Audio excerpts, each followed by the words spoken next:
JamesAllen.com is the online destination to easily design a customized engagement ring and save up to 50% compared to traditional stores. You pick a diamond, whether it's lab-created or earth-created, James Allen has over 200,000 conflict-free stones. Then you pick your ring setting and metal. And if you need some help, they have real-time diamond consultations available, where an expert can walk you through it all. Get 25% off your order at JamesAllen.com, code podcast. That's JamesAllen.com, code podcast. I'm Tim Fitzgerald of GoPowerCat.com. And I'm Scott Chasen. This is a replay of WIBW show, The Drive. Here's this week's episode on the 24/7 Sports Podcast Network.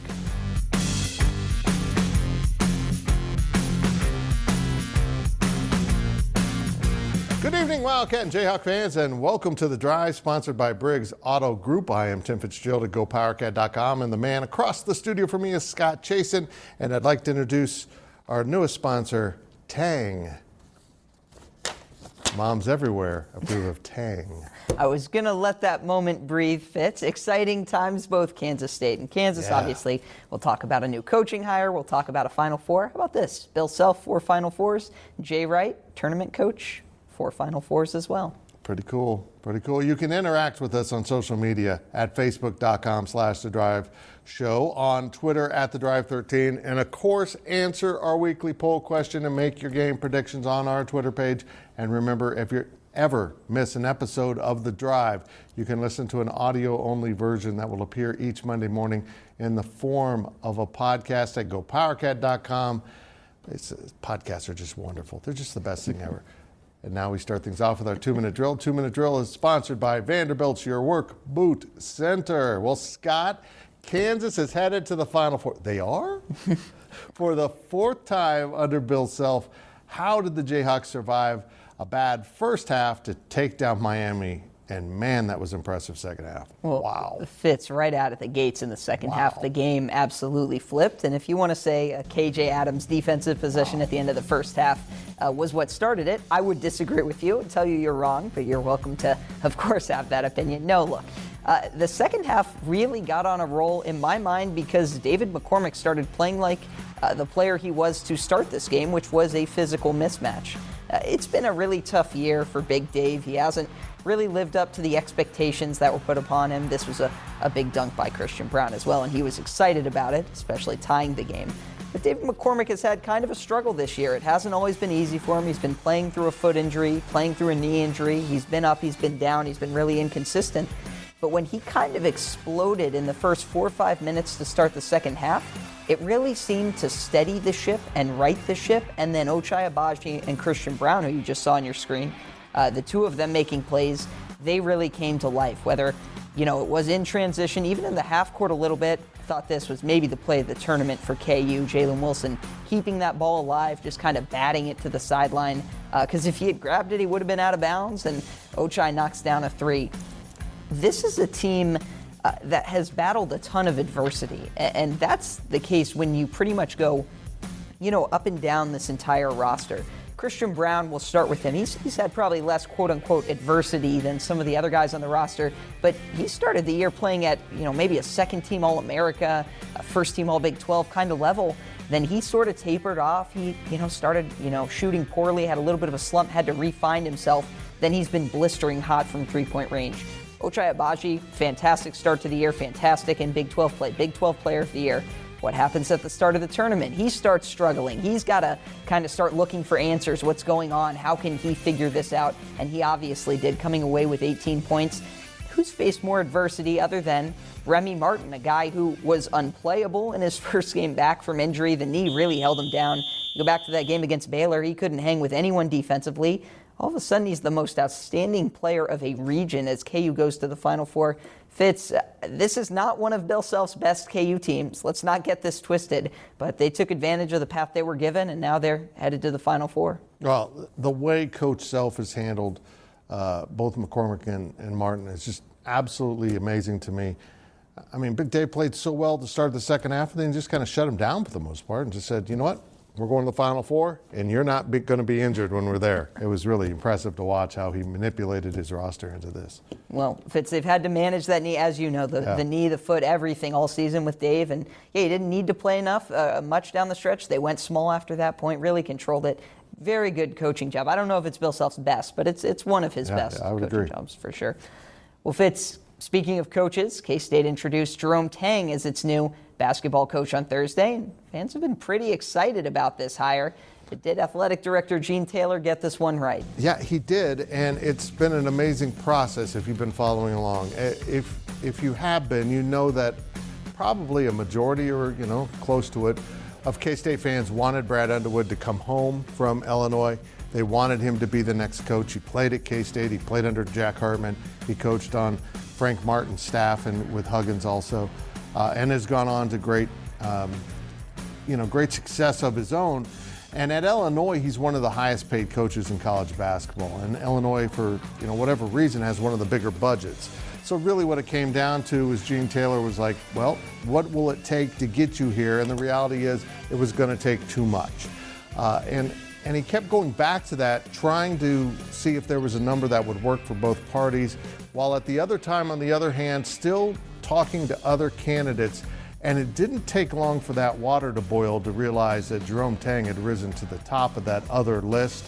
And pretty soon, once things stalled with Brad Underwood, there was no two lists. Jerome Tang was at the top of the list.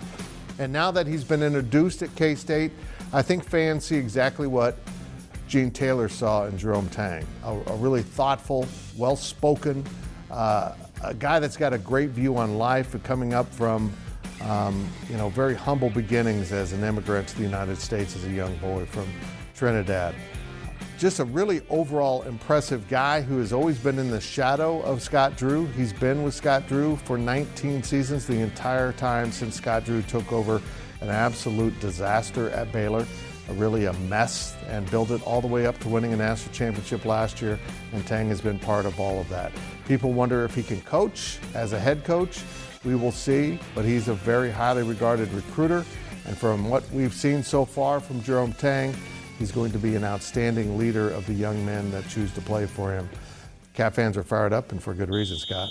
Yeah, Fitz, I know some people have poked fun at this on social media. I have never seen as many people excited just kind of about a first look. This doesn't just feel like a good hire. It feels like a breath of fresh air kind of put into this Kansas State program. Yeah, I've never seen an introductory press conference anywhere near that. And part of it was he went with the wireless mic and got out from behind the podium so he could really talk to people. And it kind of took on almost a Sunday service religious feel to it, because he was just so fired up about what he was doing. It was very fun.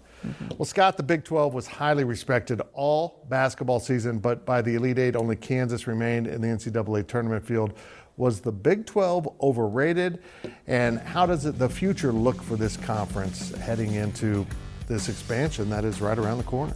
Well, Fitz, I don't think the Big 12 was overrated. I think generally the Big 12 kind of fared better than pretty much any conference other than the ACC in this tournament, especially if you just go back one round before that to the Sweet 16, where you had teams like Tech and Iowa State, and at least I think so. I don't know if you agree, but the only reason Baylor wasn't playing at that point was because Baylor was really, really banged up throughout the year. I think they were deserving of their one seed being the fourth one seed, but by the time they got to the tournament, it seemed to me like they were out of gas.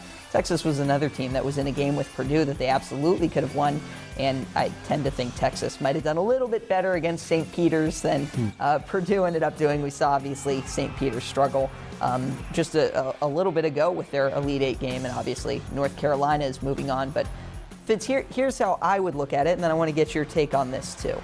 If I were ranking how the conferences did in this Big 12 tournament, I think I'd have the Big 12 at number 2. Now, obviously, the ACC is not better than the Big 12. The ACC has not been better than the Big 12 all year. One of those teams making the Final Four for the ACC is an 8 seed. But I think that's a pretty good spot for the Big 12 in terms of having tournament success and balancing that with what happened in the regular season. As I look forward, Houston is an outstanding basketball program. They don't look like they're going anywhere. So adding Houston into the mix in the conference in 2023 is just going to be enormous. It's going to be incredible. And you think about the other programs coming in. as Oklahoma, which has been okay in basketball, and Texas, which has kind of floundered around and it seems to be improving. Cincinnati has a history in basketball. But I look at BYU as a program that maybe joining the Big 12 is going to have to up their game a little bit. But they also have had good moments in basketball. And Central Florida, Scott, I just feel like down there in that Orlando, Central Florida area, once they join a major conference, they're going to get some dudes. And this could get really interesting when the Big 12 becomes 12 again. Yeah. Fitz, one thing about BYU, just a little fun fact for people, they don't play on Sundays, so the Big 12 will have to make that work if they ever want to go back to a Sunday championship game in the Big 12 tournament. Well, just won't let them play for the championship. Very smart. Solved. Now a quick look at your poll question results. The poll questions are brought to you by Midland Exteriors. Love the home you live in. Call today for a free estimate. Well, last week's question was, what makes this season a success for Kansas? I'm going to do a little bit of quick math here and say 70% of people already think it has been a success. That's 46% of people saying reach the Final Four, 13% saying it was already a success at the Sweet 16, 11% saying the Elite Eight would be successful, 30% of people saying Kansas needs to go all the way to the Natty to make this one successful. Yeah, that's a high standard. Here's this week's question. How long before Jerome Tang has Kansas State back in the NCAA tournament? You will notice that I didn't give him much time. You're on the clock, Coach Tang. A, next season. B, give him 2 seasons. C, not anytime soon. I'm not standing for 3 or 4 seasons. Nope. Go over to the Twitter page at the Drive 13 and vote. Tough crowd here from Fitz. Well, hey, that will do it for this half of the 2-minute drill, but we will be right back with more on KU and K-State on The Drive.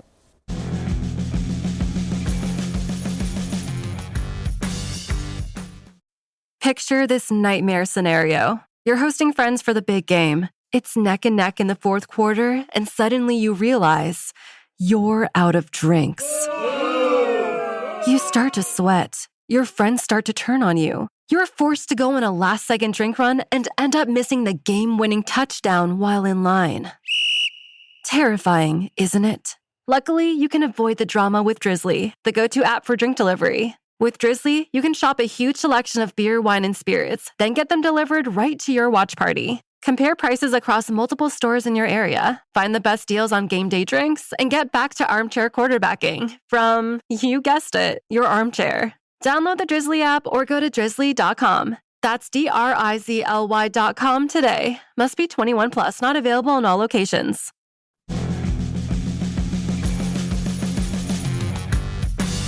Welcome back to The Drive as we continue our weekly 2-minute drill. The 2-minute drill is sponsored by Vanderbilt's Your Work Boot Center. Well, Scott, different Jayhawks have stepped up at different points throughout the NCAA tournament. What has surprised you the most about this Kansas run? Well, Fitz, what was surprising me until Kansas got to the Elite Eight was that it would be Remy Martin who was really the one carrying this Kansas team and not Ochai Agbaji, who definitely hit a slump that, if you want to say he broke out of, I think he kind of did in this last game. I think that would be fair. But even then, a few of those buckets came a little bit later and came in ways that it wasn't as necessary for Kansas. Still important, don't get me wrong. He's still a great player, All-American for sure.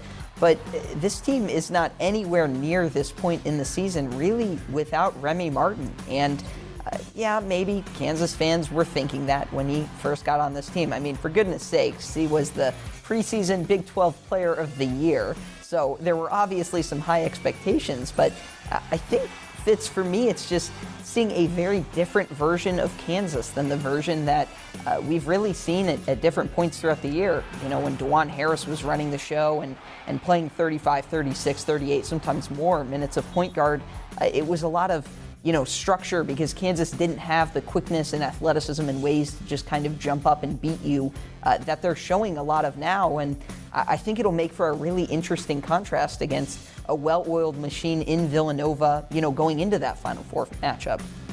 Fitz, Villanova is without Justin Moore.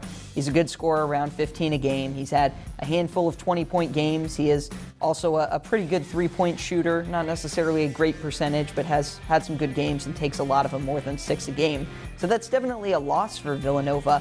But when you watch Villanova play, whether it's Colin Gillespie, Jermaine Samuels, it's just this kind of well-oiled machine that, as we were just talking about during the break, never seems to miss a free throw or make the kind of mistake that sometimes you like to force your opponent into, especially if you're Kansas. Kansas has been a team that gets out in transition, that runs, that capitalizes off mistakes from opponents, even if that's like a bad three-point shot where they can just get the rebound and go. That has been this new kind of Kansas identity that's been forged. I don't know if they'll be able to do that against Villanova, but it's really impressed me that they've found ways to adapt that identity to fit all the pieces coming back in and playing together. That surprised me because that's not easy to do, Fitz. I think it's really challenging this time of year. Real quick, we don't have much time, but how much of Remy Martin's emergence here has been him getting healthy, and how much of it is him beginning to understand where he fits into the big picture here? Because at Arizona State, he was the guy.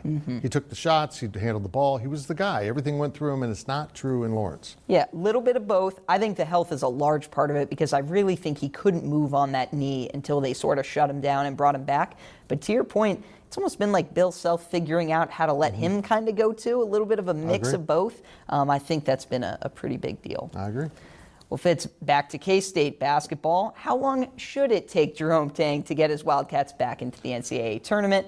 What are the most important immediate tasks for the K-State program? Well, I think Coach Tang knows what it takes to be competitive in the Big 12. I mean, he knows that he probably needs to get more players, but he also knows he's got some pretty darn good players already on his roster. Among his many really good things he said throughout the course of his press conference was, I'm not here to rebuild, I'm here to elevate. He wants to just kind of lift everyone up and take them to the next level. And a big part of that will be recruiting. And he's known as a great recruiter. But as he assembles his staff, and we've confirmed 3 of the coaches that'll be on his staff, 2 bench coaches and 1 carrying the title chief of staff. As he collects these guys around him, we're seeing a trend that they're all recruiters. They can also coach, don't get me wrong. We too often think of basketball coaches as X and O's guys or recruiters. These guys, though, go get players and then can coach them up. And I think he's assembling a really good staff. We're following all of that at GoPowerCat.com. And I don't think he plans on being out of the tournament ever. I mean, I think he's coming in planning on being there next year. And of course, if you followed K-State this season, you know coming into the final 5-6 games of the season, they were in a position to play their way into the tournament.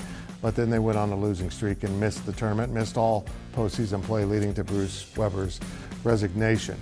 I think Jerome Tang is the type of guy that can get this program elevated, as he said, quite quickly. Now, where that ceiling will be, I don't know. And is what they did at Baylor, kind of comparable what they could do at Kansas State? Well, he took over a bigger mess at Baylor with Scott Drew than he's got at K-State. He's got a program with a lot of history and a lot of fans that are very proud of that history and want to see it brought back to where it was, in these 50s, 60s, and 70s. One of the things that endears K-Staters to Jerome Tang is he understands that history. He knows the coaches whom he's following at K-State, the great list of coaches. And of all the jobs that inquired about Jerome Tang after this season, it was K-State he zeroed in on because he wanted to be here for the tradition and the fans. He's seen how good it can be, and he wants to bring it back. And that's really encouraging. Yeah, Fitz, it's exciting. And, I think of the last segment, I used the term breath of fresh air. It's important to remember the Kansas State program has hit some pretty high highs. And yes, some of them were a while ago. Some of them were also semi-recently. So it's not totally foreign to envision a little bit of a turnaround here and really seeing him have that take off. Exactly. We'll see how quickly he does it. I'm only giving him 2 years. And now we step out of bounds. Out of Bounds is brought to you by Copeland Insurance Agency, part of your community for more than 60 years. Well, Fitz, in a pretty shocking development, pretty quick period of time, the Kansas City Chiefs traded star receiver Tyreek Hill to the Miami Dolphins. This happened over the last week. What does this mean for the Chiefs, both in the short and the long term? You talk about quick developments. I mean, they were negotiating his new contract. It stalled. And then we see a tweet that, hey, they're shopping him to the Jets and Dolphins, and within an hour, it's done. I think they just reached an impasse. I think they just came to the point where they realized that Tyreek Hill wanted so much money in his new contract that it would have crippled the entire roster because they wouldn't have enough in their cap to get other players. And honestly, I think the Chiefs recognized a cold truth about Tyreek Hill. He might be a ticking time bomb. I know his last incident turned out to be a fabrication, but he has had a history of incidents. And maybe they thought, let's get something for him now before something goes wrong. And let's go into this draft looking for a young receiver. Tyreek Hill's impossible to replace. But this is a great receiver draft. Getting 5 picks from the Dolphins is huge over the next couple of years. I think at the end of the day, it was a good move. And it was a matter of time before you were going to have to let someone with a big price tag walk. And it's Tyreek Hill, but they got something for him in exchange. Good for the Chiefs. Yeah. Well, after the Devontae Adams contract, too, I think it became very clear he was going to command a ton of money. I think the Chiefs said, hey, we think we can replace you with good enough using that other money to devote to elsewhere. And I think it probably ends up being a smart move. In my dream world, they'd send a couple of those picks off to the Seahawks and get Tyler Lockett back into Kansas City. I thought you were going to say they'd send a couple of those millions your way. So I was That would not. be awesome. Nice. Now let's hear from the fans. And our fan question is sponsored by Meadowlark, supporting people in living their best lives. Our fan question is this. With K-State hiring Jerome Tang in basketball and KU hiring Lance Leipold in football, will we see these rivalries become more competitive? David and Topeka, thank you so much for your question. Scott, your thoughts? Well, Fitz, I was going to toss that back to you, but I actually think there's some room for that. I think both in basketball. I think KU fans like what they've seen in football. I agree, and I think it would be great if we could close that gap up in both situations, but still, I don't want to close up so far that KU actually beats K-State football. Remember, It's gonna happen sometime, Fitz. Sometime. Remember to ask us your questions on our Facebook page on Twitter at The Drive 13. And when we return, we look at your predictions and our predictions here on The Drive. Scott, that was your read. Yeah, that's why you don't read that normally. We're discovering that now.